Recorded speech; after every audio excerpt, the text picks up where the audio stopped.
So welcome everyone to the second part of this panel where we're trying to explore women's struggle against backlash and against gender inequalities. And the main focus of our panel is to focus on the strategies and the lived experiences of resistance that women are engaging in, as well as kind of new and emerging forms, spaces, and methodologies of this resistance.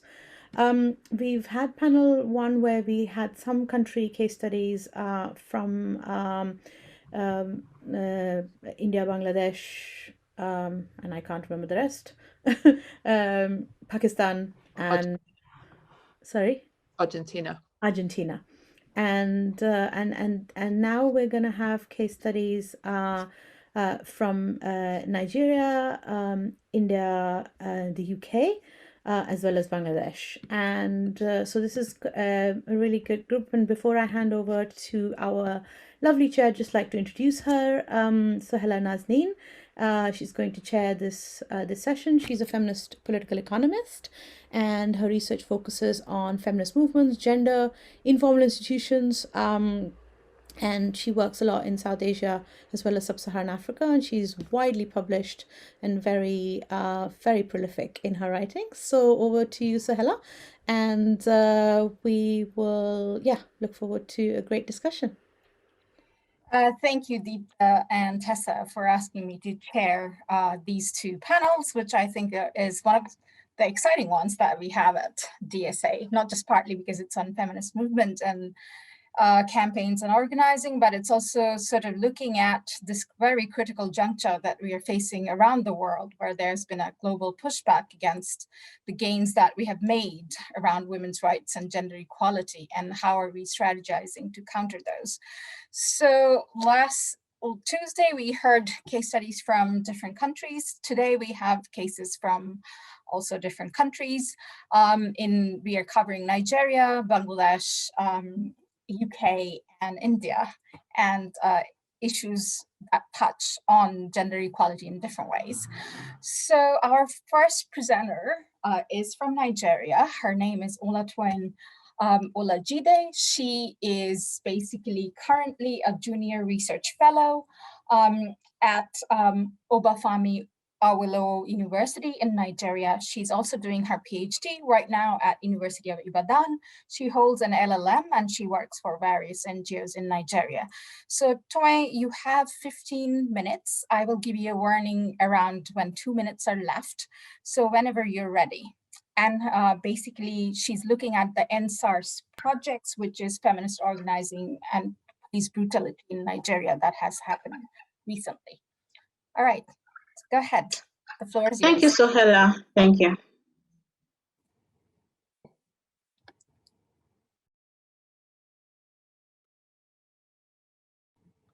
Do you want Tessa to share the screen?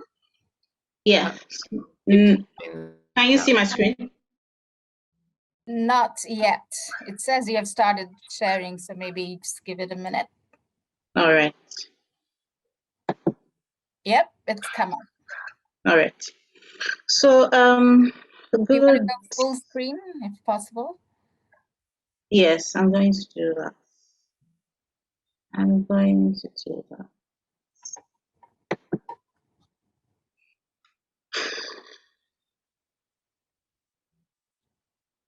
All right. Great. So this afternoon, I'm going to be talking about feminist organizing and police brutality in Nigeria. And it's a case study of the feminist coalition's role in the NSAS protests of last year. This is the segmentation of everything I'm going to be doing this afternoon. I have the introduction, methodology, analysis, and the conclusion. So Nigeria is still a predominantly very patriarchal society, and as some scholars have noted, that it would be erroneous to believe that because feminism is kind of new, or the term feminism was not used in like the pre-colonial and colonial times in Nigeria, that it would mean that women were not resisting. I mean, so that's the premise of what I've tried to do here, the history of Nigerian women's organizing. So the very most notable organizing of women in Nigeria was back in 1929, and it's called the About Women's Riots. And they were protesting against the tax increases by the colonial government. And also the Olufunmilayo Ransom Kuti led a march in around 1949, and this march forced a monarch to abdicate his throne temporarily. And the protest was about tax increases as it affected market women as well. So we also have the very, contemporary Bring Back Our Girls, which happened in the around 2016. Women, a lot of girls, like 250 girls or more than, were kidnapped from a school in Chibok in Borno State. And after the kidnap, we noted there was a notable uproar of everyone, all over the world. A lot of people joined in solidarity to trend the hashtag BBOG, Bring Back Our Girls. The notable women of by the name Obi Ezekwesili and Aisha Yesufu were champions of this movement. Now, police brutality in Nigeria it's widespread and can really be traced back to its colonial roots. And the reason is because when the police outfit was set up in Nigeria during those times, during the colonial times, the police was basically there to keep the status quo of the colonial masters. It was to keep the colonial state in check. It was to protect the colonial state and not the citizens. So the police force has that very foundational problem of always being against the citizens, not because in the first place they were not created to protect the citizens. And the colonial residue of resistance, violence and repression is very much still alive in the police force. Now, there's a section and segment of the police force known as the Special Anti-Robbery Squad, and they are known as SARS. Now, they were created in 1992 to tackle violent crimes like kidnapping, like robbery, and there have been a lot of contention as to the reason why, as to the recruitment of the men that form the Special Anti-Robbery Squad. And what scholars have noted is that they recruited men who were also very violent in order to face the violent criminals. So that means that they didn't give them so many significant trainings in profiling people properly, and in the ethics of what they are supposed to do while carrying out their duties. The method of my study is clearly case study, and I've drawn my data sources from primary data and secondary data, in-depth interview of some of the frontliners of the protest. And I would like to state here that the women of the Feminist Coalition declined all forms of interview, and so I wasn't able to talk directly to any of them. I have, however, taken their statements and analyzed its content and tweets as well. I've analyzed contents of tweets as well.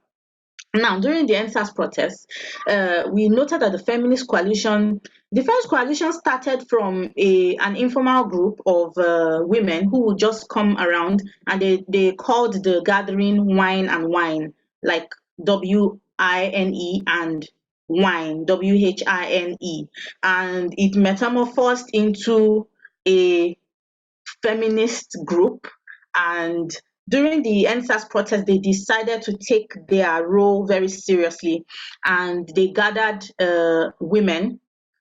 And the reason why I've noted that it was a strategic organizing was because women from different sectors like tech, law, and even activism make up members of the feminist coalition. So when they were running their operations, you could see the expertise of the different women. You could see the expertise that they brought into their collective operations. Now they had a very strong digital presence and virtual occupation, and because of their strong digital presence, and because especially the NSAS protests of last year really kicked off on the on social media, particularly Twitter, they were able to leverage on that fact. And we saw that when Jack Dorsey tweeted in support of what they were doing, it made the whole movement gain a lot of more popularity. And even the Nigerian diaspora also joined to trend the hashtag, and they also supported in donations and to the feminist coalition. So the feminist coalition became the only and the sole channel of donations for the NSAS protests. Now they were very financially fluid, and when the government saw that they were solid and making a lot of positive moves, and they were garnering support, and the protests were gaining ground, they blocked the access to their website, and they blocked access to their Nigerian bank accounts, and this made them go to start receiving funds in digital currency. And I would like to know that one of the members of the Feminist Coalition actually has a fintech startup. So we see how she probably brought her expertise into ensuring that they quickly created a digital channel for funds to be received. Now they had an inclusive feminist agenda because they ensured that they advocated for the rights of especially LGBTQ people, especially as this group was also going on to protest sites to protest.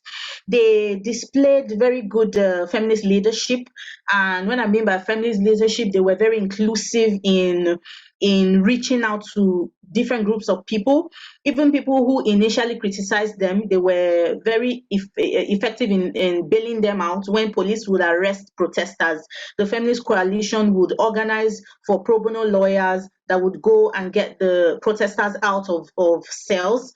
And the feminist coalition, when the government pulled security forces from the protesters, the feminist coalition actually hired the security operatives to go and protect people on the protest sites. And they were very transparent in the disbursement of the funds that they received from the world over. They, of course, they received a lot of criticism. They were called cultists, they were called witches, they were called lipstick terrorists. That was the first time I was hearing that. And people posed questions about their integrity, especially in regards to disbursement of funds. Now, the feminist coalition operated on their own, and we also had a lot of some notable women who frontlined the NSAS protests. And they have referred, the three of them that I was able to talk to, they actually referred to themselves as coconut heads. That is what informed the title of this subheading of coconut heads and the contention for Nigeria's soul. Now, I was asking the coconut heads about their feminist identity, seeing as women's role in the NSAS protests was very key, and of course the input of the feminist coalition as well. And respondent A she's a Muslim, and I asked her about how she felt about her faith and the fact that she was so vocal about issues of the polity. And she said that Islam has given women a lot of rights, and trying to silence her activism will just mean that people do not have knowledge of the rights that women have in Islam. And respondent B says that she's not a feminist, that because the feminism that she reads about in books is different from the feminism that she sees is being predominantly practiced in Nigeria, particularly on the Twitter space.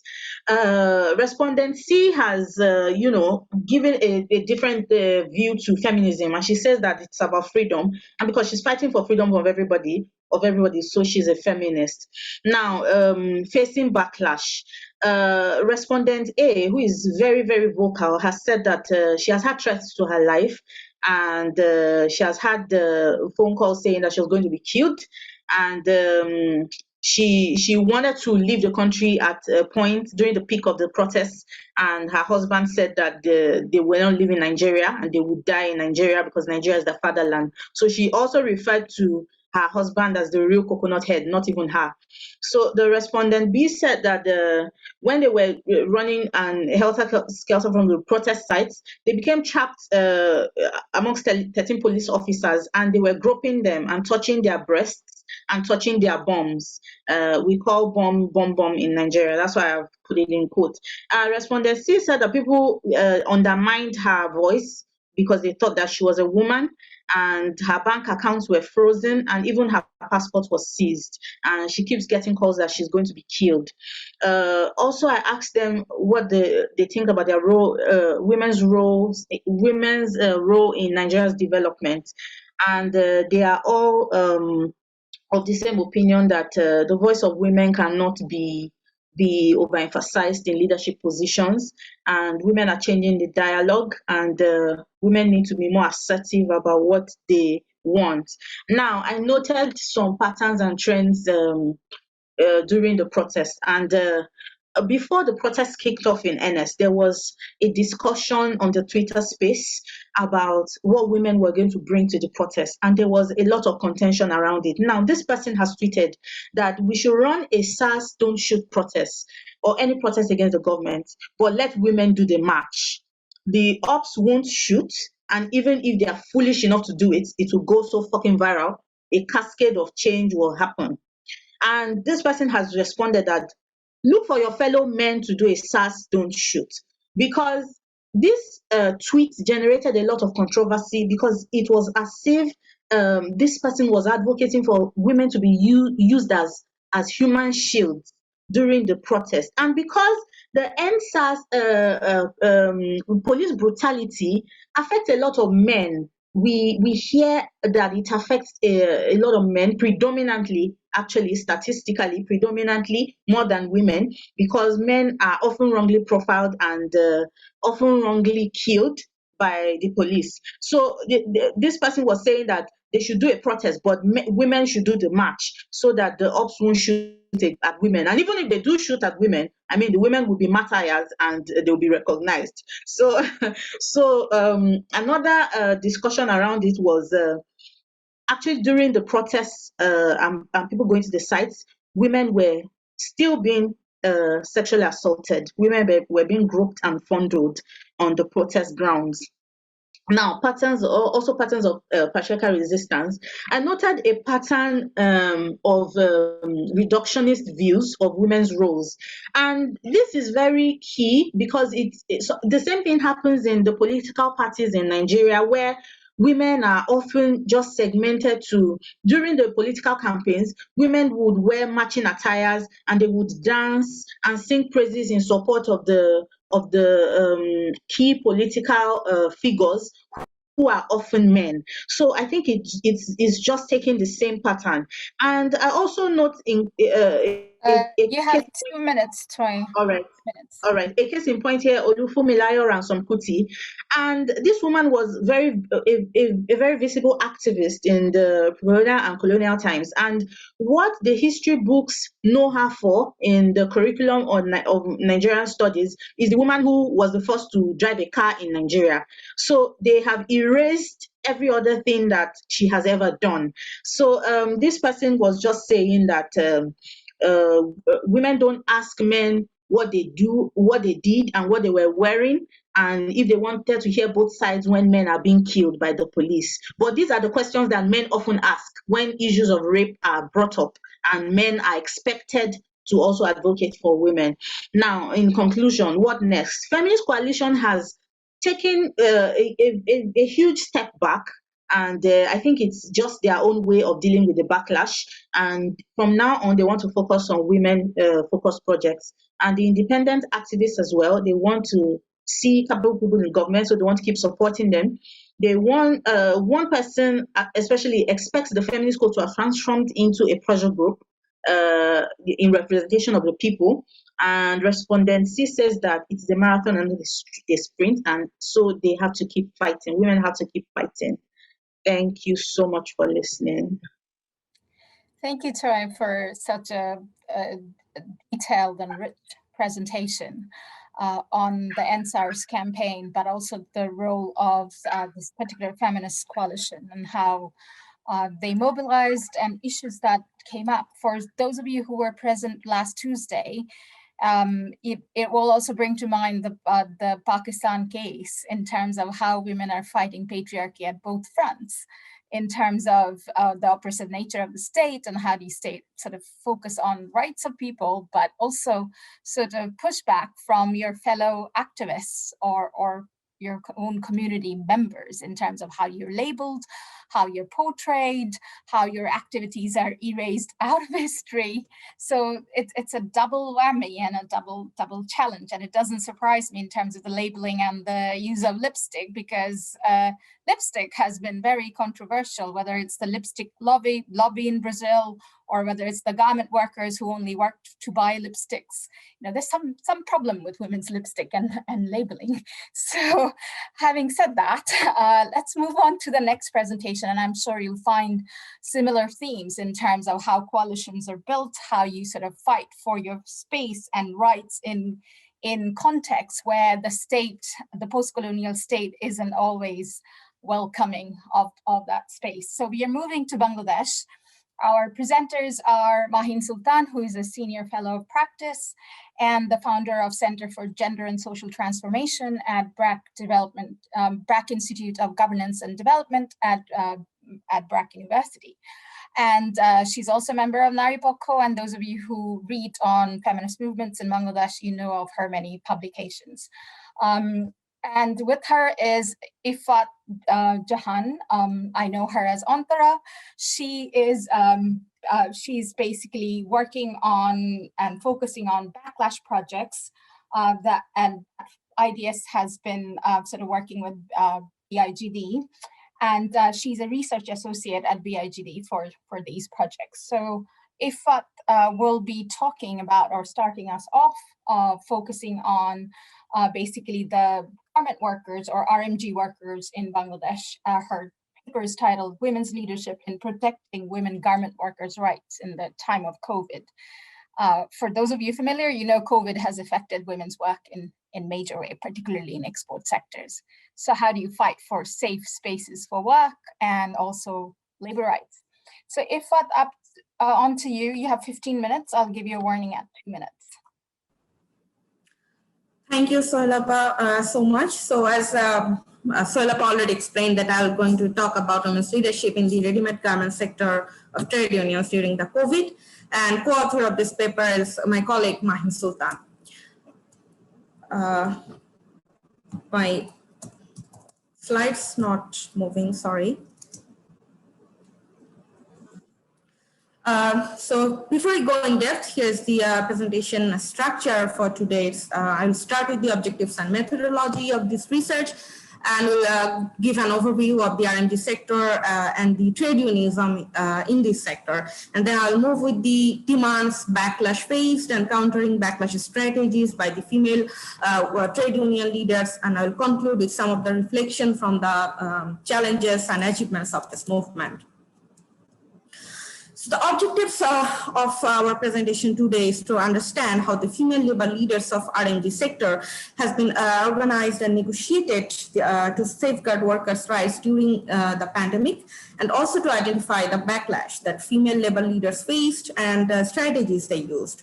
So we'll be using the concept of backlash movement and counter movement to understand what was happening. So here we used the backlash framework given by Townsend Bale and Flood et al. To define backlash as an intentional and sustained act by the actors who have more power in response to a real or perceived gain or claim, which becomes visible at critical junctures like the COVID-19. And in our case, the claims were made by the trade unions and organized workers, to which employers, buyers, and government reacted. So this paper is based on review of existing literature, in-depth and key informant interviews with female labor leaders and movement allies identified through a power mapping exercise. And we also conducted a rigorous media tracking exercise from March 2020, and it is ongoing. The materials collected have been used in different forms, as you can see here, and I would importantly like to acknowledge the Sustaining Power for Women's Rights research, of which this presentation is a part of, and our partnership with IDEAS. To give you an overview of the RMG sector, as many of you may know that Bangladesh is currently ranked as the second global apparel exporter, and the industry started in the late 1970s and now has become the highest export earner in Bangladesh, contributing 84% of the total exports and 11% of the GDP. And the industry employs approximately 2.59 million of workers, of which 63% are women, but the percentage used to be higher. So because of this significant contribution to the national economy, the employers and owners enjoy a privileged relationship with the state, and they have strong links to the national politics and decision making. When we interviewed labor leaders and allies, one of our respondents characterized the BGMEA, which is the Factory Owners Association, as an alternate government that has disrupted the balance of power in a way and to an extent that neither the government or the trade union can counter. On the other hand, garment workers' organization and the trade unions, they have been marginalized. So shift in political power, the growth-centric approach of the government and growth-centric policies to prioritize the privatization of industries and capital interest, and using of administrative and regulatory process, these all have weakened and neutralized the trade union movement. Political parties, major political parties established their own labor federations to also control over the trade unionism. And you can see here some of the statistics that currently the registered trade union number stands at 8,195, but among them only 882 are from the RMG sector. But there are many unregistered labor unions also. And among these registered trade union, only 64% of the unions, they are affiliated with the political parties. Moreover, there are some trade unions who are actually being controlled by the garment owners, and our respondents and the female labor leaders, they have identified these unions as yellow unions. So the movement is kind of factionalized. Now, talking about women's leadership in this sector, we know that majority of the workers are female, but women's participation in the trade union movement is very low. Trade unions are mainly male-dominated, and women leadership constitutes only 5% of the total trade union leadership.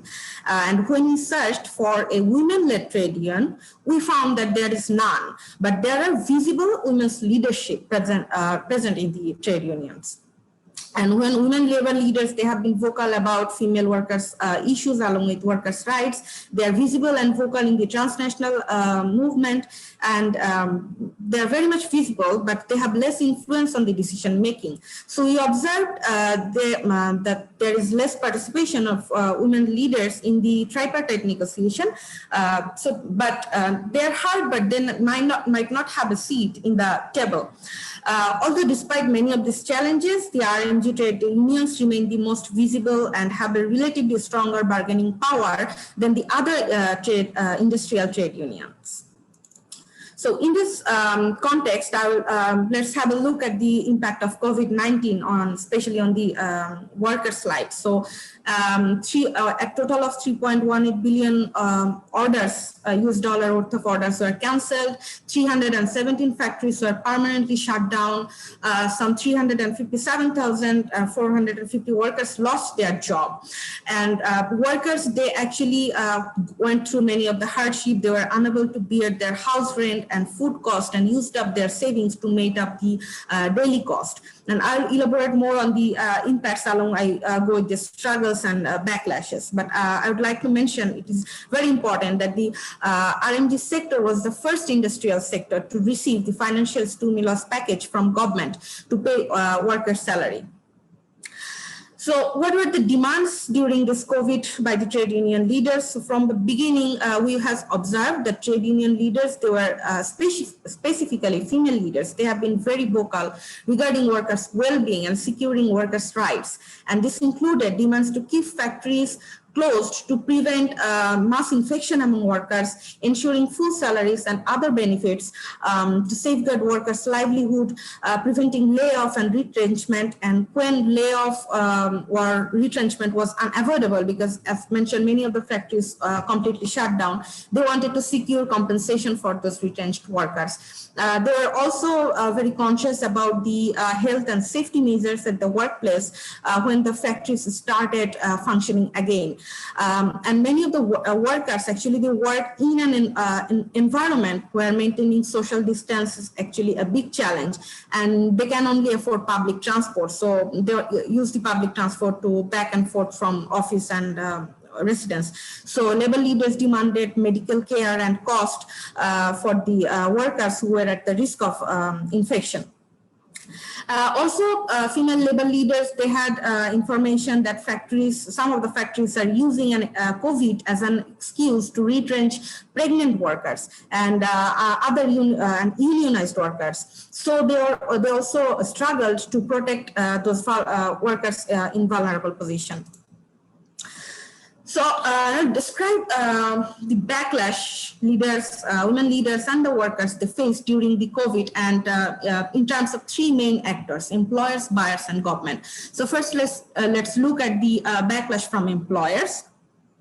When the infection actually increased and the COVID infection increased, the Bangladesh government declared a nationwide lockdown, but named it as a general holiday. So everyone assumed that general holiday means every office or factories will be closed, but unfortunately, garment factories stayed open. Labor leaders demanded a closure, but factories refused to close the factory or follow government orders of general holiday. So there were negotiations going on in the tripartite meetings regarding the closing or opening of the factory, but none of the actors came to an unified decision. But ultimately, the employers were able to convince the government to reopen the factories. A health safety guideline was issued to implement, but the implementation remains very questionable. Another major backlash that the trade union faced, that employers refused to pay full salary to the workers, although they received financial support for this. So again, there was negotiation, but finally the employers were successfully convinced the government that they would pay only 65% of the wage for the lockdown months, which is actually the layoff salary of the workers. And many factories shut down without paying due wages to the workers, without giving compensation to laid off workers. And we also found that firing workers without any notice was very common. And finally, the more backlash was in form like when orders started coming back. So factories hired workers, but in a lower number than in a much lower number than they were laid off, and at a very lower wage. So there was no overtime was given, and although the workload and working hours increased, and they did so because they can increase the production without increasing the cost, because buyers were delaying payments and they were also giving lower rates from the production. And these are backlash from the government. There was police violence on protesting workers, and another was the inaction by the government against factories which laid off workers, although the government ordered that there will be action taken against layoff factories.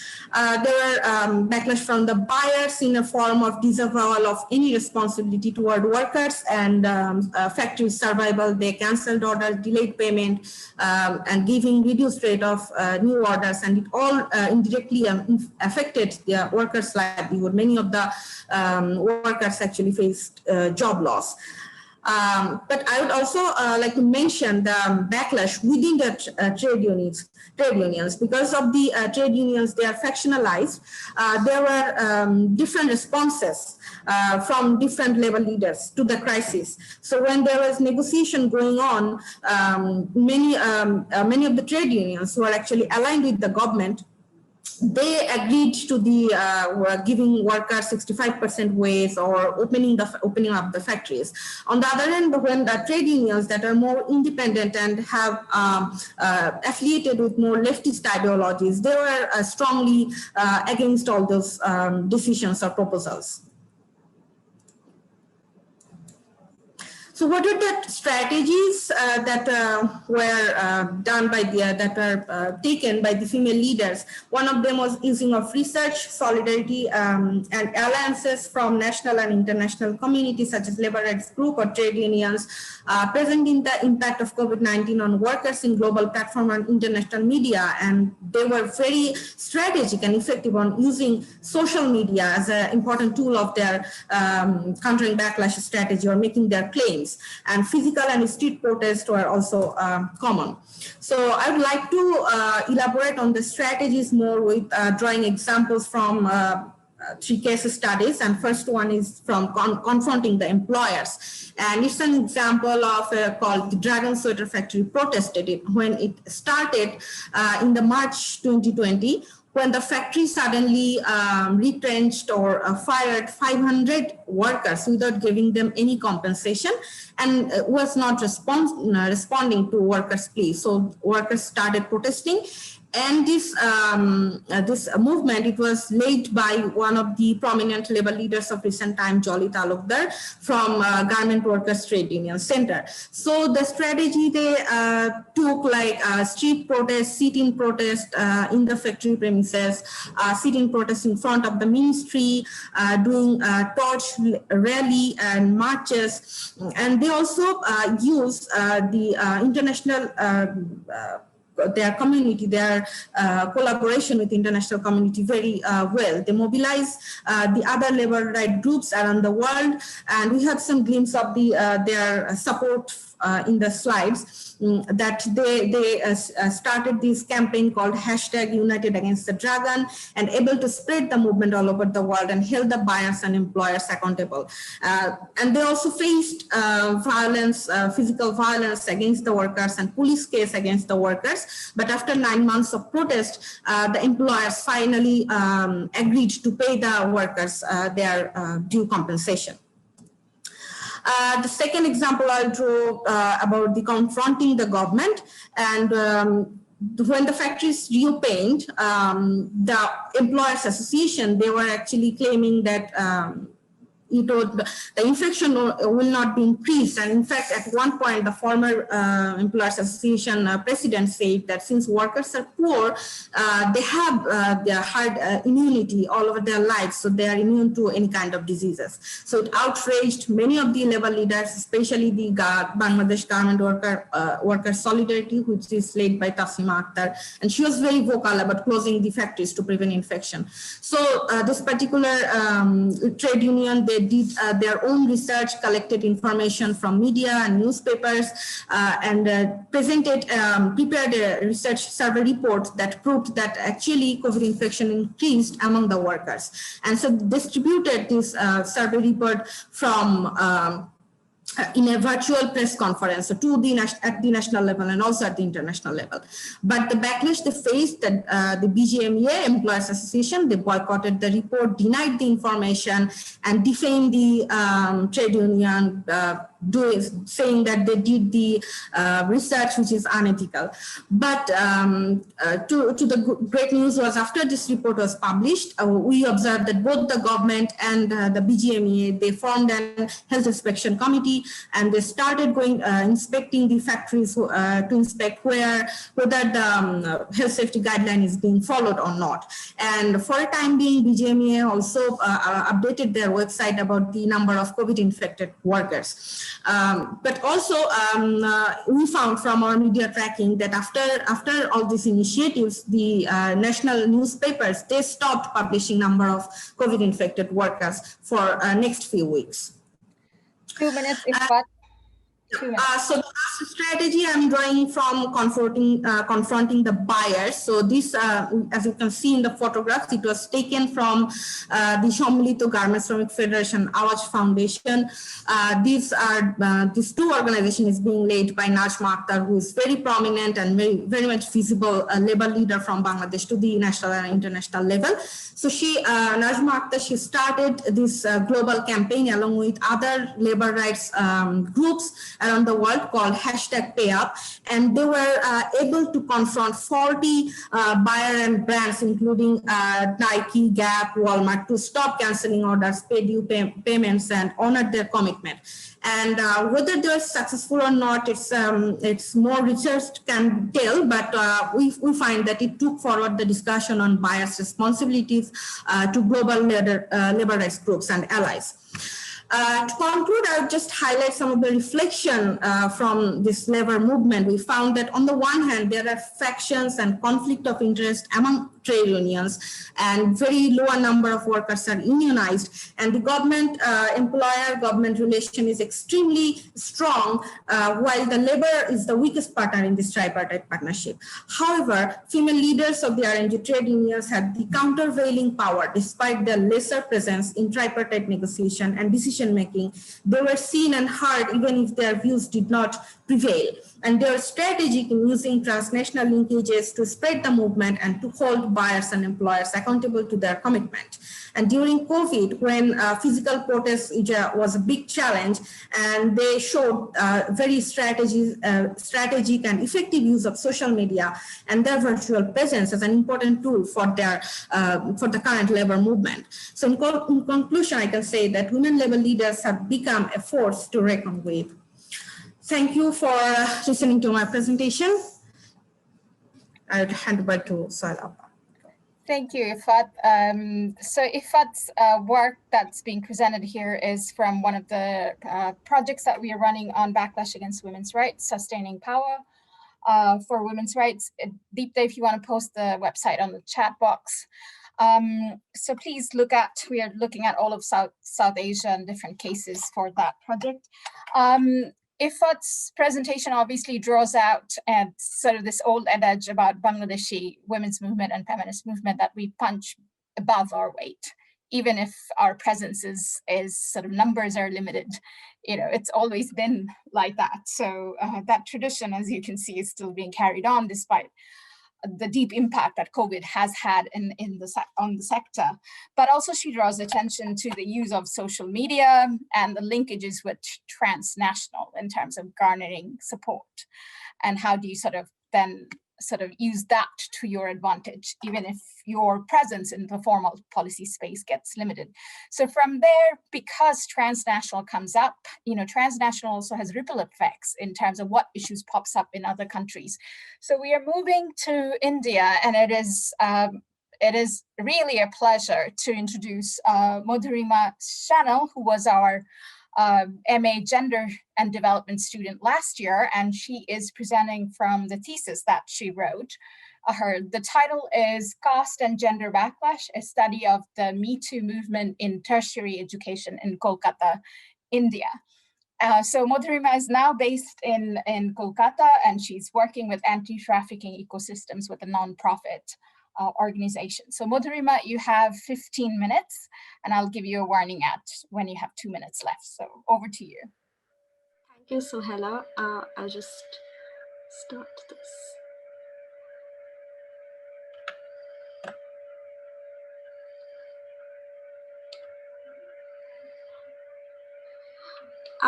Thank you so much, everyone, for the presentations so far. They've been really interesting, and I've loved listening to them. My presentation is titled Caste and Gender Backlash, the Me Too Movement in Indian Universities.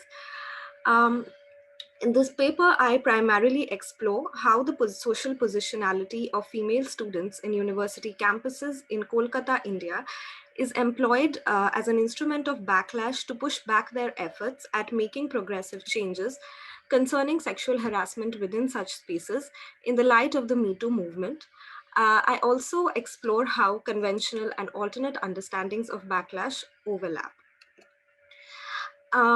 I draw on two theoretical and conceptual frameworks of backlash proposed by Jane Mansbridge and Shauna Shames, focusing on power, and Erica Townsend Bell, focusing on positionality. I have employed a case study approach and have chosen the Me Too movement in Kolkata as my case study. I have conducted interviews with female activists from two public universities in Kolkata, between the ages of 18 and 25. They were selected on the basis of their involvement in student politics, their caste background, and experience with backlash. I have also reviewed secondary literature like newspaper reports, relevant academic literature, and documents from Dalit and feminist collectives to triangulate information and data from the interviews. In terms of limitations, I would like to add that the study has explored patterns of backlash, and that due to COVID, it was difficult to get in touch with respondents. Hence, the interviewee pool is small, and it is beyond the scope of the study to make any broad generalization. Uh, Conventional understandings of backlash focus on what backlash is, what it entails, and who perpetrates it. Faludi popularly defines backlash as a counter assault on women's rights. She called these counter reactions backlash because they predominantly aim at retracting any significant progress women have achieved. Mansbridge and Shames posit a more non-ideological and definition based on a neutral approach. For them, backlash begins with power and a challenge to the status quo. Backlash perpetrators use both subtle and overt forms of coercive power to reinstate power as capacity. This use of coercive power to them is backlash. Alternate understandings of backlash focus on intersectionality and who is harmed by backlash more than what backlash is. Erica Townsend Bell asserts that misogyny and backlash operate on a continuum, and both are hierarchical structures of power. Hierarchical structures of power. While misogyny enables patriarchy, backlash, on the other hand, seeks to reclaim the power that may potentially dismantle the status quo. She argues that there's a midpoint in this continuum, which she calls preemptive backlash, which is an attempt to stop certain groups of people from trying to gain power, and most often people belonging to these groups are marginalized and disadvantaged.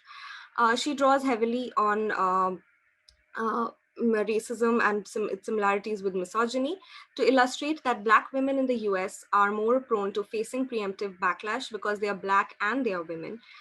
Townsend Bell therefore calls for an understanding of backlash as experienced by different groups of women based on privileges and disadvantages.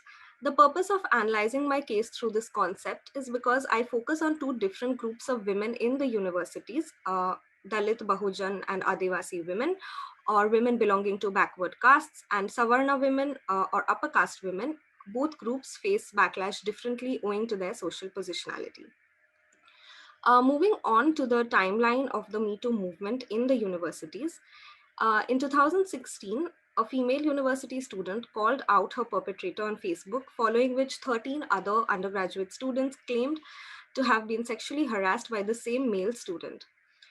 In 2017, the hashtag MeToo started trending across universities in India and in Kolkata after Raya Sarkar, a law student in the United States, published a list of sexual harassers in academia, popularly known as the LOSHA.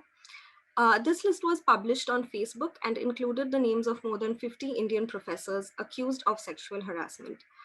Following this, calling out perpetrators of sexual harassment through social media platforms became common among university students in Kolkata.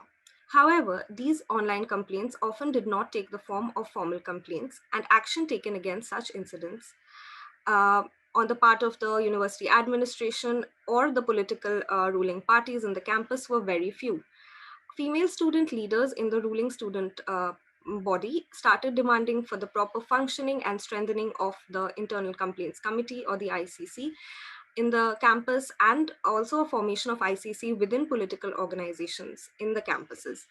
They also demanded for the formation of gender sensitization committees against sexual harassment within political organizations and stronger redressal bodies, but none of these were seriously considered by political leaders on the campus or by the administration. This ultimately culminated into a mass resignation of 31 student activists from the ruling political party on campus. Moving on to the next slide, this describes the caste system in India in the context of this study. Of course, the caste system is not as simple as is shown in this image. It's more complex, but I would like to mention here that the two public universities where my respondents were students and activists are dominated by left-wing political parties. Here I try to show how the left-wing leaders equate caste with class and presume that people belonging to the upper castes are automatically financially well off and those belonging to lower castes are financially backward, and consequently use both social positionalities as tools of backlash. Moving on to how caste has been used as a tool for backlash, I have put into a couple of quotes from my respondents on this slide. And from the experiences shared by them, it is evident that the male students in universities enjoy a powerful position owing to both their gender identity and social identity. Naturally, when respondents spoke out against them in public spaces, this power was threatened, and coercive power was employed to reinstate that power. What is important to highlight here is, however, how coercive power or misogyny was employed. Respondents unanimously mentioned that their social positionality had been targeted to stop them from moving ahead with their complaints. In this case, the social positionality of the respondents was used as a tool to further marginalize and intimidate them through ostracization, silences, stereotypes, stigmatization, and invisibility. These responses came as an immediate reaction to challenge the power structure, and so this can be called backlash. However, being marginalized women within an institution itself has proved to be a backlash for the respondents. Therefore, the categorization of understandings of backlash as time-bound and based on certain events of resistance and as perpetual forms of oppression against marginalized and vulnerable groups are mutually dependent on each other and need to be understood as a whole. Inherent discrimination, misogyny, and established power structures engender backlash. Backlash against marginalized Dalit respondents by Savarna-dominated leadership within campus proved to be successful because the respondents lacked both in social and economic capital to demand justice. In this slide, I talk about how class was used as a tool for backlash. Respondents have described how leaders of the political parties they worked in kept insisting that they were elite middle-class women and that issues such as calling out perpetrators of sexual harassment online and in general body meetings were middle-class issues and actually did nothing for the Dalit, Bahujan, Adivasi women or the anti-caste movement. Such backlash not only silenced Savarna feminists, but also did nothing to serve the interests of DBA feminists within the campus, ultimately removing the crucial need to address sexual harassment from the purview of their political activities. Respondents have also repeatedly emphasized that leftist organizations within the universities tend to integrate caste within class and target their social positionality to reverse any attempt they make to address critical issues like sexual harassment. Being upper caste and according to the male leaders, automatically upper class, they first need to address the issues of the working class and then gender. Intimidation through threats of physical and sexual violence and marginalization using social positionality engenders successful backlash in case of upper caste female students as well, ultimately silencing them and stalling any progressive change. A few reflections from my paper would be that the intersection of gender identity and social positionality plays a crucial role to engender backlash. Conventional and alternate frameworks of backlash can be understood parallelly, which may be relevant in further analyzing backlash. Such backlash negatively impacts women's representation, participation, and mobilization in political organizations. Such backlash also impacts personal and political agency. I would finish by asking a very important, crucial question that what can be strategies of dealing with such backlash? Thank you, Sohela, and everyone for listening. Thank you, Madhurima, for that presentation and also bringing to the forefront the issue of intersectionality. I mean, it comes up in all the presentations, but here in terms of that being quite a core focus, partly because we all embody intersections, and how we experience and what we are able to do are affected by that, or how we are labeled. A lot of the time when you do raise issues, you get accused of, like, are you being authentic? Is this your experience? But also for a lot of the mainstream feminist debates, sort of saying, oh, that's a middle class issue, that's an upper class. It doesn't really apply in other cases. So there's that aspect. And there's also the other aspect of thinking through how other forms of disadvantages then affects other groups of women differently if you're not the mainstream dominant group. Sometimes there's also blindness in feminist movement in that. And we see that playing out in sort of thinking about how we think about the backlash paradigm and the theory and what is going on. So thank you very much for bringing that to attention. You might want to talk to the Bangladesh team. I mean, it's not in a presentation here, but in the previous panel, on Tuesday's panel, there was a paper on anti-sexual harassment movement in the universities. So that might be an interesting conversation to have. So now I'm going to move on to, last but not the least, the last presentation for this session. Keep your questions coming in the chat box. So it's my pleasure to introduce Claire Walsh, who is also an MA Gender alumnus. And she's going to be presenting or taking us to the UK, looking at the E15 campaign. So her title of her paper is Gender Trouble in Unruly Activism of the Focus of E15 Campaigners. So she is focusing on this campaign that rejected the label of single mothers, thinking about new forms of family. As you know, families are a key site of debate in terms of how we think about families and what families are entitled to, or what you can do or cannot do. And it is legally regulated in specific ways. And all the different kinds of definitions that we have, standard definitions, don't actually fit in the way we experience families. So Claire is basically currently working as a feminist economics, looking at decisions of the UK government and UK financial institutions in terms of addressing the global pandemic, and how that affects, how that has different kinds of gendered effect. She has had a very checkered past, if I may say so, in terms of working in law, financial services, regulations, etc. She also has 2 children under a special guardianship order. So whatever she's presenting is also coming from personal experience. So Claire, you have 15 minutes, and I will give you a warning when you have 2 minutes left. So Claire, over to you.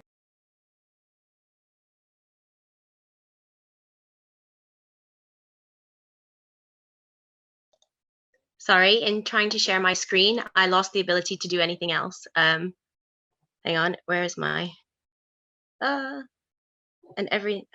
course this is going to happen. Ah, there we go, okay.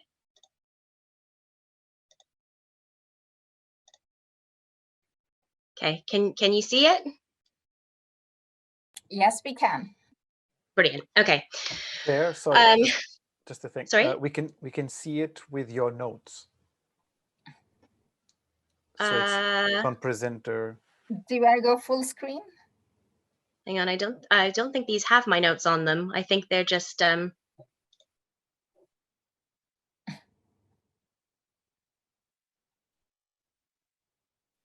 don't know why it's I'm not sure what you mean when you see my notes, because these slides don't have any notes on them.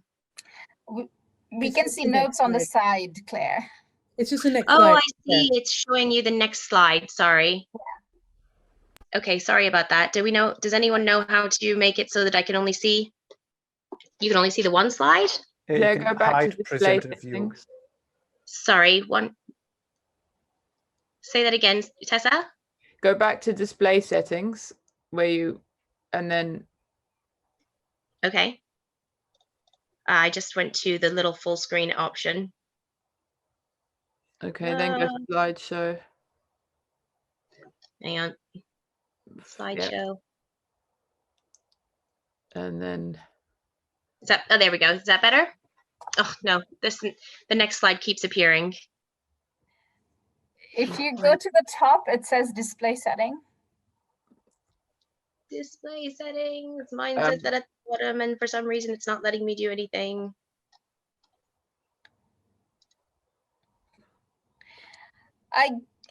Don't worry mean, about it.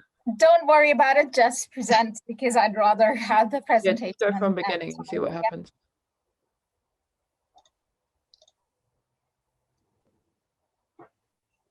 Sorry about that. I think okay. if it's okay with everyone. Oh, I see. Hang on. Yeah, that's the one. Yeah. Yeah. There you go. Wicked. Sorry about that. That's okay, so thank you for that introduction, Sohaila, and I'm sorry for the confusion. Okay, so as Sohaila said, my presentation is entitled Judith Butler, Gender Trouble in the Focus E15 Activists. So I argue that as a feminist goal, freeing women from the drudgery of the home seems laudable, but that's overly simplistic. Motherhood and the home are not just sites of oppressions. Sometimes they're sites of rebellion, anger that spills over into political fights against oppressions. So the home becomes the base for this fight because so many public spaces are inaccessible or only accessible in a limited way by those who meet the idealized notions of what society expects from the political category labeled women. My case study, is the Focused E15 Activists. This campaign began in a hostel in Newham in East London, where the group were told that they not only faced eviction, but that they were unlikely to be rehoused within the borough. So years of underinvestment in new homes and the sale of existing public-owned housing stock, as well as constant rises in both the cost of renting and owning in London, created a housing crisis. And councils were rehousing people out of borough in an attempt to save money. I lived in Newham, close to the Carpenter's estate, which is this estate that you see on the slide here, which is a former council estate, and the estate the Focus E15 activists were attempting to reclaim. Before going to UCL for my undergraduate, I lived on a council estate in Coventry with my grandparents, and UCL was one of the institutions trying to buy the land on which the Carpenter's estate stood. So it felt like a really personal fight. So I went off and I joined the campaign. So applying Judith Butler to their activism, I read Butler's work as a defense of non-normative sexualities, but beyond that, a questioning of why labels exist at all, if not for the purposes of control.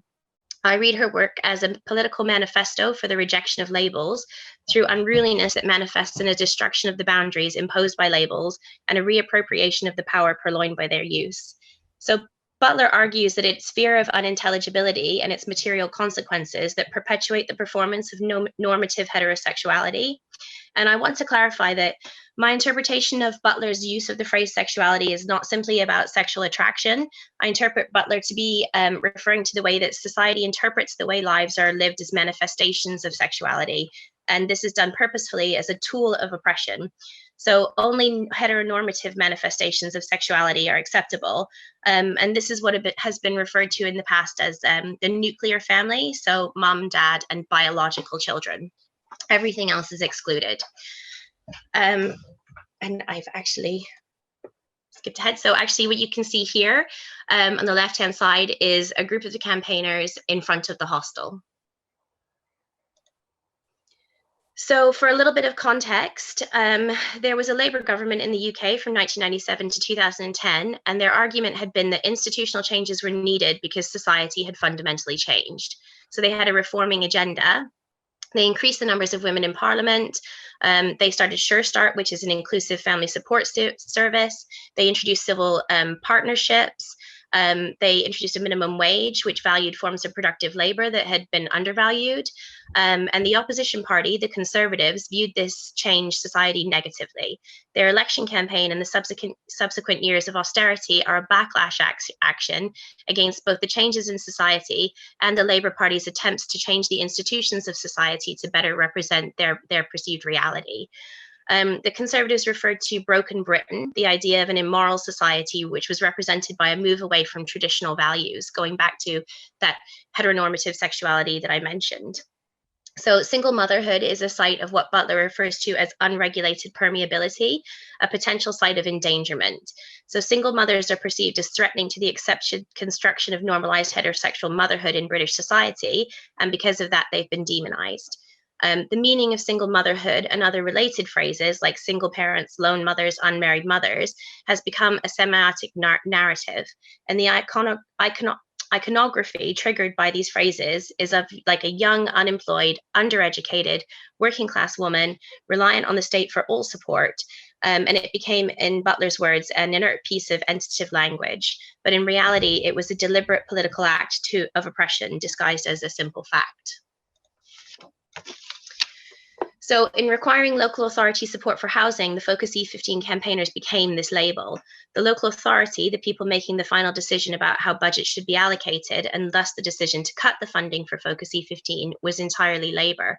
As I said, Labour had been in power in Newham, the local authority, since the formation of the borough, and that both UK main political parties coalesced around this constructed moral panic of single mothers demonstrates the need to break free from essentialising either woman or motherhood. In essentialising woman and motherhood as something pre-cultural, its manifestation in the world as something other than imagined pure concept allows the fiction that subcategories from these concepts, less deserving categories, exist and can be subjected to exclusion. So Focus E15 recognized that aligning themselves to an established political party would be counterproductive. The experience of the E15 campaigners was that neither party was their champion, and that the interpretation of women as a political category, as manifested by the policies of both parties, was counter to their interests. So the genealogy of the genealogy of the patriarchy as they experienced it was endemic in the political establishment. As discussed, central government under the Conservatives was cutting programs that may have assisted them, and local government dominated by Labour had taken the decision. Once Claire comes back, we can give her space. Yeah. So there were lots of questions in the chat box, just using the chair's prerogative and what came before and sort of giving everyone kind of space. I'll just go a bit randomly. Amu, you had a question for Madhurima about ICCs. Is Amu? Yeah, Amu's still here. Do you want to unmute and ask that question? Hello, sure. No, I was just wondering that since since actually 1999, after the Charter guidelines, which were very much in the spirit of stopping sexual harassment preventing sexual harassment within the workplace, and then the Act coming in 2013, what we've really seen is that the Act hasn't been implemented at all. And there's no monitoring mechanism within the Act to see whether it's been implemented or not. And has that had a role to play in the kind of backlash that different women are facing because there is no mechanism to go to with these kinds of complaints? Amu, can you repeat your question? I'm sorry, I couldn't hear you. Sure. I was just saying that because of the non-implementation of the 2013 Prevention of Sexual Harassment of the Workplace Act, has that had a role to play for the students in Kolkata that they didn't have any redressal mechanisms to go to? And has that had a role to play in the kind of backlash that they have faced? I mean, the fact that they couldn't, take the complaints formally to the ICC and there was no proper response from them is because of the non-implementation of the 2013 Act. But I don't think the backlash, I don't think it engenders that backlash, because the backlash usually comes because, they are women, and the political leaders in the universities are leftist leaders, left organizations, and they have this sense still that sexual harassment is a private matter. Why don't you just solve it within yourselves? Why do you have to bring it to the ICC and to form another GS cash in the political organization? We don't have time for this. So that's why they had, both groups of women, both Dalits and Savarnas, they faced backlash because of and social positionality was one such thing that was brought up only when issues of gender were being addressed, or justice was being demanded. That was the only time, a caste and class were being brought up for both these groups of women. Great. There was a related question to that, but I'll come back to that. Let's take one question for each presenter. There was a question, Yuniyang, you had about the buyers for IFAT, the Bangladesh paper. Yuniyang, do you want to ask that question by unmuting your mic? Yeah, so I actually already answered to Lee about the stronger, whether the garment industry movement is strong or not. Yes, it is actually stronger. And one of the enabling factor is being the sector is actually has its contribution, significant contribution to the national economy. So it has the attention from the state, from the government, and also after the Rana Plaza incident in 2013, which is actually a devastating incident of the history of garment industry. It killed like approximately 1,100 workers and injured thousands of workers for their lifetime. So this incident particularly brought some attention from all around the world that what is actually happening, the exploitation of the workers, and how the labor movement or the trade unionism is actually being nulled, and it's not being encouraged. So after that incident, the Bangladesh government also amended the Bangladesh Labor Act and made the trade unions registration more easier, although there is some control is also going on. But all this factor actually, the global attention and involvement of international labor rights groups, it also actually enabled the movement growing more stronger than it is now. And if Soilap, I have 1 more minute, I would like to answer to Dita's question regarding what was the response of male leaders during that demands. So mainly historically the trade union is male dominated, and the senior leaders or the politically affiliated trade union leaders, they're mostly men. There are women leaders, but maybe there are 1 or 2 in the number against 8 or 10 male union leaders. So when they were claiming the rights, we saw more women leaders talking on behalf of the workers, rejecting employers' proposal. Male leaders, they participated, but they were present in those tripartite negotiations, and they actually agreed to what employers are suggesting, whether to give full wage or not, or whether to keep factories open or close. So their action actually, whether they talked about or not, their action were not actually fully in favor of the workers. And the 5% presentation, so there are more participation of female workers at the grassroots level in the movement, but in the national level or the visible leadership in movement, the percentage is 5%. Thank you. So I can see Claire is back, so thank you. Claire, if you can finish your presentation, it was a very dramatic kind of exit. Okay, so sorry about that. So Focus E15 recognized that aligning themselves with the established political party would be counterproductive. The experience of the campaigners was that neither political party was their champion, and that the interpretation of women as a political category, as manifested by the policies of both parties, was counter to their interests. So the genealogy of the patriarchy as they experienced it was endemic in the political establishment. As discussed, central government under the Conservatives was cutting programs that may have assisted them, and local government dominated by Labour had taken the decision to cut the funding that provided their homes at E15 and was denying them any other local housing. Attempting to establish which party was genealogically less patriarchal was not an option, since both had proven themselves oppressors. This lack of political affiliation has really been a strength for E15. So instead of adhering to party rules and working within established party structures that were demonstrably institutionally restrictive, they remain flexible and undistracted by side issues, and they're able to respond and campaign regardless of the political landscape.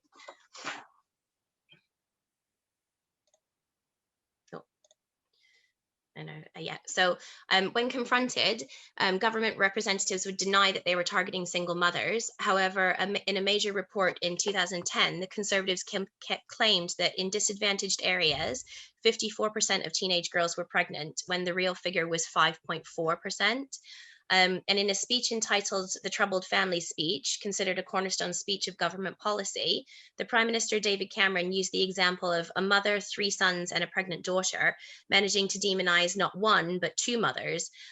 Nowhere during the speech was the responsibility of absent fathers mentioned. In fact, the word father does not occur at all. So Cameron's government implemented changes for parents accessing the child support agency to obtain support from the absent parent, and lowered the age after which a single parent's benefits would be cut if they didn't return to work. It was not explicit that the target of these changes was single mothers, but in 2015, women were 90% of lone parents. So a policy is not gender neutral if the majority affected are one gender, or the label of one gender. So the campaigners' main action was to occupy homes on the carpenter's estate, and that's what these pictures represent. So the estate had been left partly empty for years, and Newham had claimed it was too expensive to refurbish and make habitable, and had already made a failed attempt to sell the land to UCL for use as a new campus. The E15 campaigners opened the buildings, furnished them, brought in families and supporters, and inhabited them. They utilized the slogan, "These people need homes and these homes need people," at once presenting the need and demonstrating how it could be met, as well as rejecting any label other than people. This further forced the visibilising of oppressions and was a creation of subversive confusion. Utilizing the homes and showing them as demonstrably not uninhabitable had a direct result of the council repopulating 40 homes on the estate. The majority of the estate still remains empty and is still a cornerstone of the group's ongoing campaign. So the E15 campaigners used direct action tactics, like so many of the other presentations, to expose the boundaries that had been created to enforce the council's preferred narrative. In January 2014, taking their children in their pushchairs, they occupied the council and housing association buildings, and they've done this several times since. So this created a visual confrontation, a forced recognition that behind the applications, the appointment requests, the complaints were actual people with real needs. So their vociferous visibility created the opening that exposed the oppressive practices the council had been forced to use to continue to maintain their unintelligibility. So the importance of language has been a repeated theme in the campaign. And as discussed, I'm arguing that the use of labels is a tool of oppression and exclusion, but that these labels can be reclaimed and used as tools against the oppressor. So this slide represents two examples of that. First of all, a place where people choose to live, work, and stay is the actual motto of Newham. It's on all their literature. So you see here on the right, the campaigners appropriating this and using it to say, like, we want to live here, we want to work here, and we want to stay here, but you're not allowing us to, which is sort of exposes the complete nonsense of the motto and how it doesn't really represent what Newham actually believe or see as appropriate occupation. And then this incident underneath was during the Mayor of Newham's Newham show, and he the campaigners confronted him at the show, and he angrily told them to go away before stating that this is a family day. So the campaigners then asked him, how about some housing for families? Wales' use of the term family to recall the institution that had been constructed as the acceptable version of the family, the inviolable heteronormative grouping consisting of mother, father, and dependent children. In appropriating the words, the campaigners reminded him and other listeners that this is a politically convenient construct. In the repetition of the word family with reference to the Focus E15 residents, the word starts to present a different construct, and the absurdity of Wales' construct is exposed. And the effectiveness of this can be seen when mayoral staff refused to allow the protesters access to the tent in which the mayor had taken refuge, which is apparently public space, but also in the anger that the mayor demonstrated when confronted with the absurdity of his attempted exclusion. And as a result of the mayor's loss of temper, he was found to be in breach of the council's code of conduct and not conducting himself respectfully with regards to members of the public, which was a victory for the assertion of the Focus E15 campaigners that regardless of the labels applied to them, they still have rights. So the campaigners went further in unseating Robin Wales as mayor, and they disrupted the patriarchal hegemony that existed on the council, replacing him with Roxana Fiaz, a self-declared anti-racism, anti-sexism campaigner who has said that she's determined that the white male wealthy interests on the council should not be allowed to stand simply because they are the entrenched interests. However, Fiaz has been mayor for 3 years, and the Focus E15 campaigners are still fighting for other Newham residents to remain housed in Newham. So the stated goal of the E15 campaigners was freedom through reclaiming homes for themselves and their children, in which they were successful in that they were all rehoused in Newham. And they had found themselves subjected to the categorization of single mothers, and this categorization was used to exclude justify their exclusion from the resource of housing that was actually their right as citizens of the borough. There was no legal justification for the marginalization. It was an effect of the unintelligibility brought about by the iconography associated with the label. In refusing to accept the unintelligibility brought about, in refusing to accept that the characteristics associated with the label were the boundaries of their existence and engaging in an unruly politics of disruption and reclamation, the E15 campaigners exposed the permeability of these boundaries. So they forced visibility of their rights on the council, and they claimed the space through unruly political acts of physical occupation of enclaves from which they were excluded illegitimately. They experienced their independence as a strength, and they acted accordingly, refusing to align with those whose intention ultimately was to use them and cast them aside, as demonstrated by their treatment by the current mayor of Newham, Roxana Fies, who they actively campaigned to have elected and who has since ignored their requests. So they reclaimed the language that it was assumed by those in power did not apply to them, for example, family, and used it as a weapon to provoke, resulting in sanction of the former mayor who tried to delegitimize them. The Focus E15 campaigners demanded to be intelligible to the local council. They rejected the constructed meanings of the label single mothers that their demand for housing brought upon them. Their demand for homes and their willingness to embrace unruliness rejected the status quo that had been allotted to them and reclaimed their power, creating the space for their success. And here is the Carpenter's estate to this day, still majority boarded up and being unused. So we're talking, nearly 10 years down the line, and the council is still campaigning that this space cannot be used, even though it's still standing, still inhabited by some people. Thank you very much, and sorry for all the trouble. Thanks, Claire, for that. Finally finishing your presentation. I mean, don't worry about the technical glitches. It does happen. In terms of Claire's presentation, obviously, as you know, family is a much debated thing in feminist theory, but also in the way we design social policy, or what we think should be sort of what's the definition of family in terms of social policies. But apart from that, obviously the use of labels and language being very, very important, and who uses that for what purpose.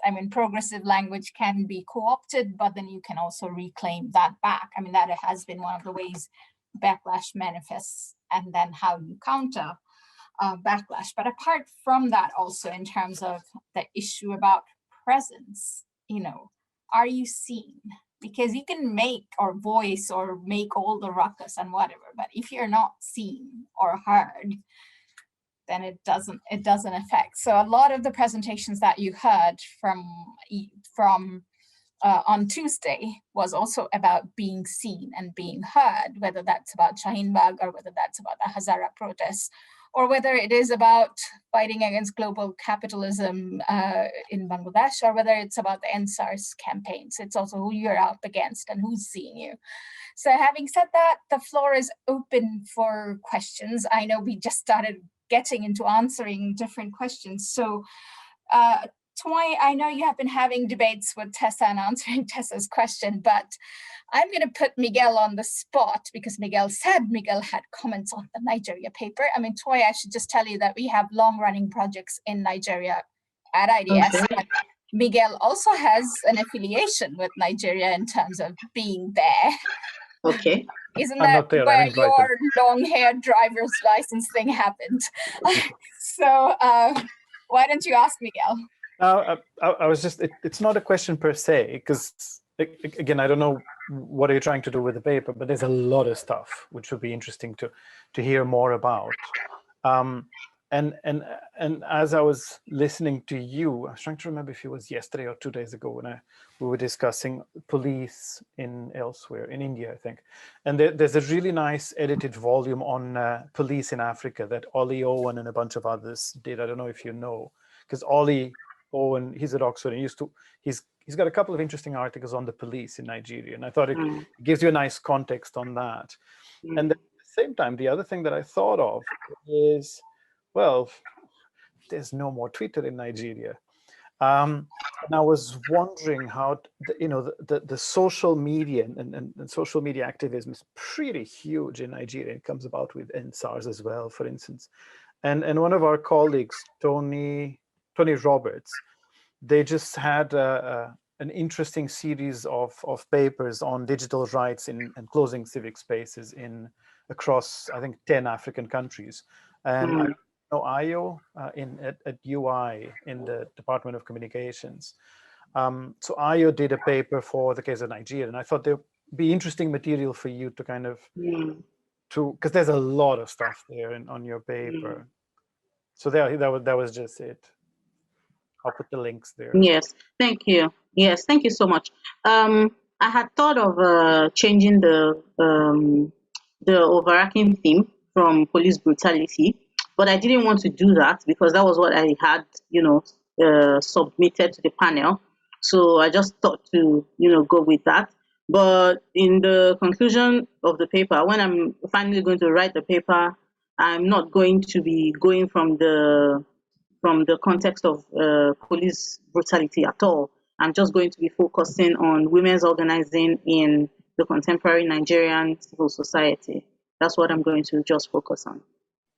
Yeah, if I could just add, sorry, one more little thing, was that I love that trend, that historical trend that you start with women rioting and protesting against taxation in 1929, in 1949, and it's this relation of women in the state in Nigeria, because they're not just women, they're women that work, right?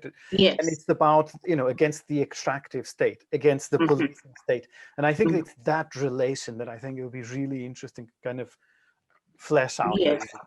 Yes, thank you so much. I'm actually doing my dissertation on women's work, actually. And I was just talking to Tessa in the DMs that you would not see a lot of young women in the political space, but thinking about it again, you would see a lot of women, young, middle-aged, old, doing very greatly in the economic sector. So there are a lot of women that have a lot of solid ground in the economy. But when it comes to politics, it's a totally different thing entirely. Now, when you come to what's going on in contemporary Nigeria now, you see that, a lot of women work, a lot of women do work, but also you have to come down to it and ask, what kinds of work do women do? What informs the kind of work that women do?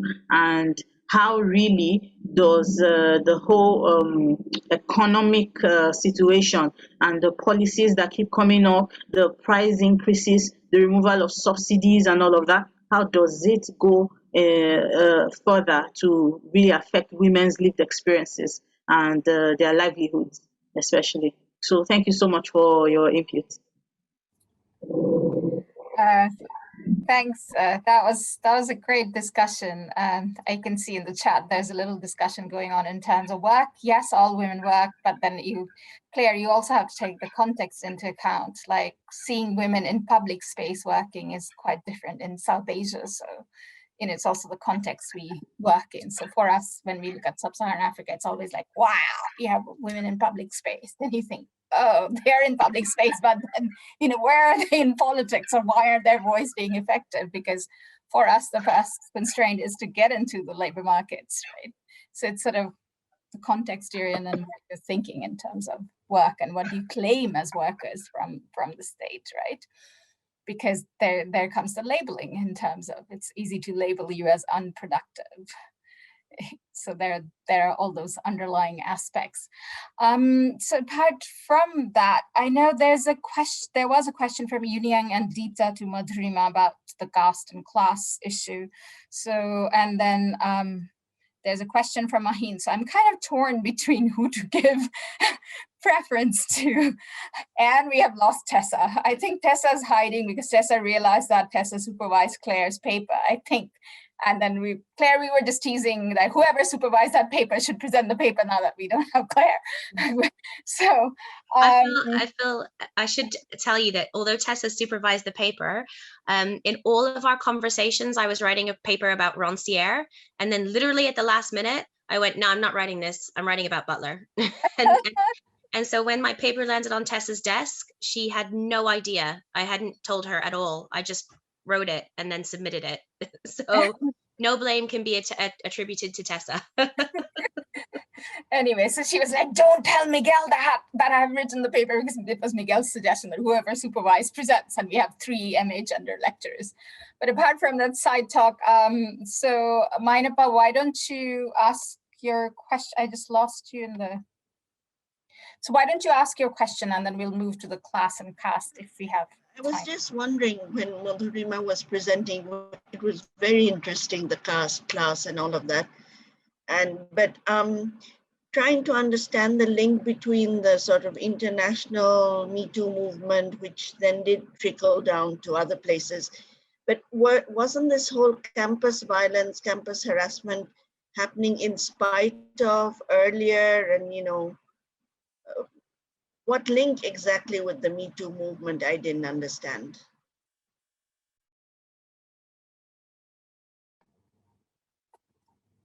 Madhurima, do you want to answer that?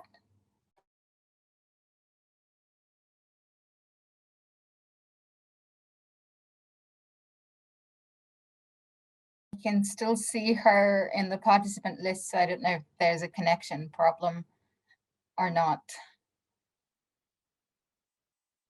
Ooh, now I don't see her. No, she's dropped off.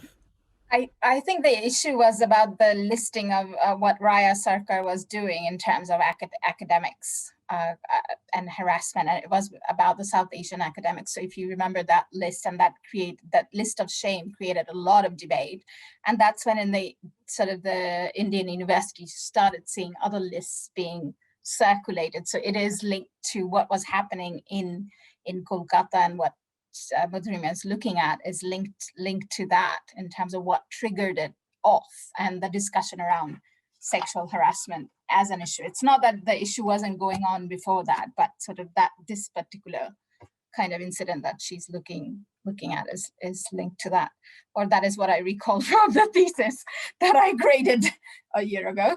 There, I mean, we don't have Madhurima, but let's just sort of ask our speakers any burning point that you want to make about your paper or anything, and I'll give you 1 minute each if you want. Anybody wanting to go first? Or shall I put people on the spot? No, yes? Claire, how about you? You lost time in your presentation. Anything that you want to draw attention to? You have 1 minute. I'm so sorry.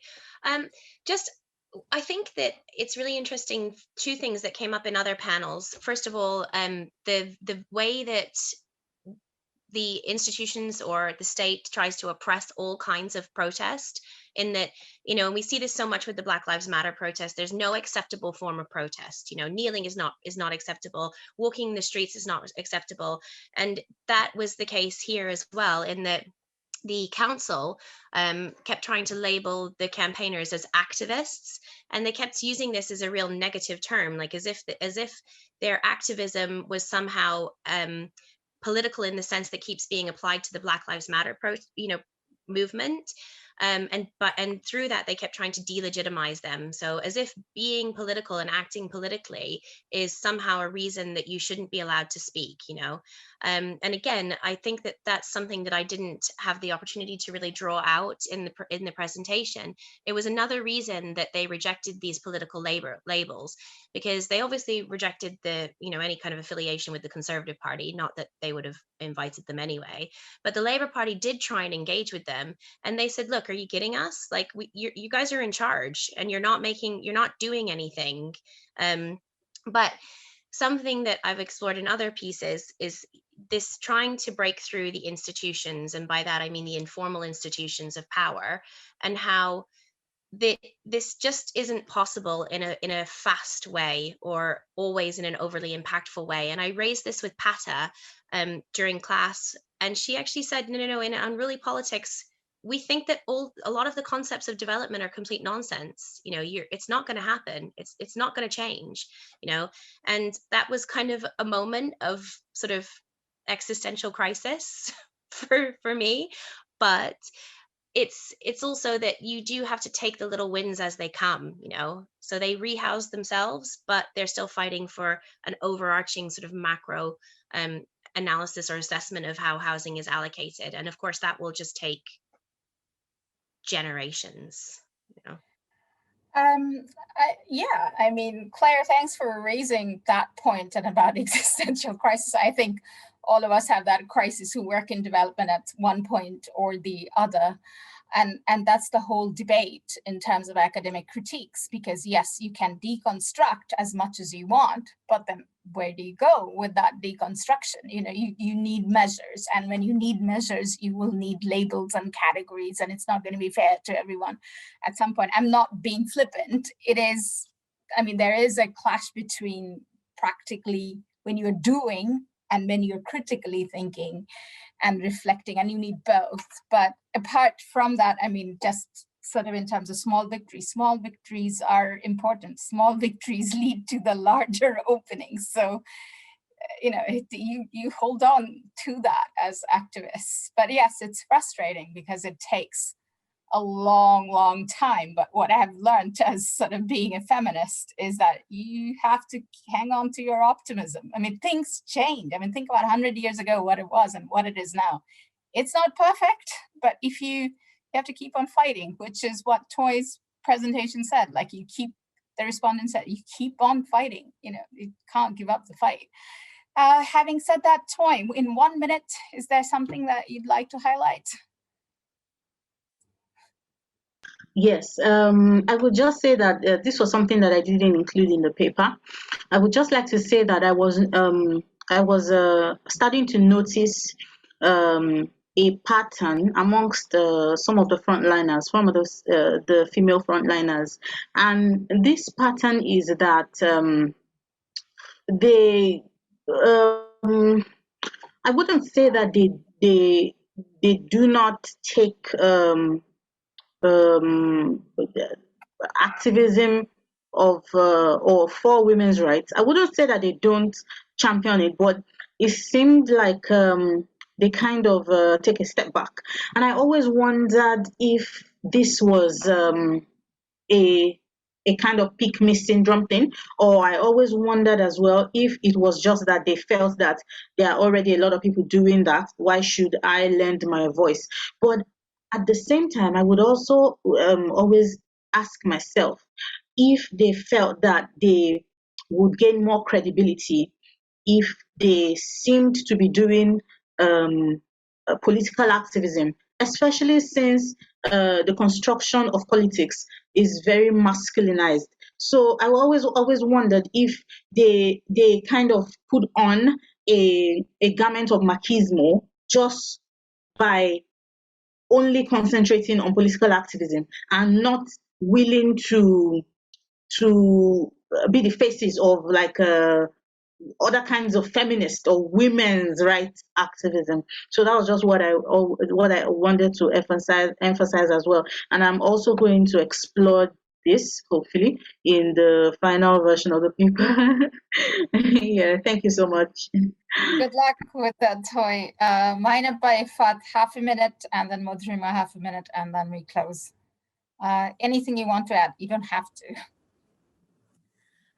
Well, I would like to add something that I couldn't have the chance to present in the paper. So one of the things was this movement, the COVID, this impact is larger than just losing the jobs only. Because when you talk to the labor leaders, they say that the biggest movement, the wage movement, fighting for a living wage, it got so backward because now, since workers are fighting for their basic need to save the jobs at any cost, they cannot be talked about that we demand living wage or we demand the increase of our wage. And also the progress they made in terms of gender equality or reducing sexual harassment or reducing the rate of retrenched women workers, pregnant workers, all those issues got very backward because of this impact, because now they are all fighting for like saving our jobs and to get whatever wages we can get. So this is also an issue to think about when you do further research and the impact of COVID on the life of RMG workers. Thank you. Mahinapa, if you want to add anything. No, I think that was a very good point you made. Yes, it's about building back better. We are talking about it, but then how far have we been pushed back if we are fighting for the basics? Madhurima, half a minute, you want to add anything from what you weren't able to cover in your presentation, or any last words?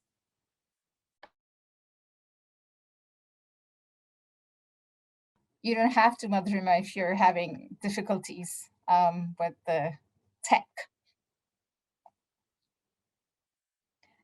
Okay, since we haven't heard, okay, Madhurima is saying that her mic is not working.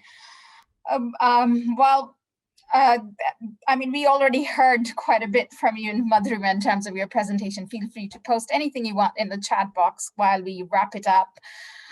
So thank you so much for being a part of the panel. I mean, those who presented today, thank you to Deepta and Tessa for organizing this very interesting panel. Thank you to the presenters from Tuesday, I mean, in terms of presenting really excellent papers and what we heard today. I mean, this is an issue that's not going to go away. Hopefully, Miguel, we build back better, not the same, but probably better. You know, let's see. That's a challenge for all of us, and let's see if we get to unsettle patriarchy and backlash. So thank you all so much. Have a lovely weekend and stay safe where you are, and take care. Yeah, and thanks, Sohela, for excellent sharing. Just wanted to close with saying that, like as Sohela said, Tessa and I think that, this conversation is really the start of hopefully more collaborative and more kind of, work looking at strategies of women's resistance across various sites in different contexts. And so if we have the energy, we might come back to you and say, hey, let's put something back together. We haven't really thought of it. We haven't really conceptualized it yet. But if anybody has got any ideas or is kind of like really interested in bringing this group back together, please do feel free. So don't wait for us, but we're going to think about it a bit more as well. So thanks very much to everyone. Thanks, everyone. Young it's nice to see you as well. Oh, thank you, everyone. Thank you so much. So lovely to see your faces. Yeah. All right. Thanks. Melissa. Well done, all Thanks, together. Bye. Excellent. Thanks, Corinne. Lovely to meet you all.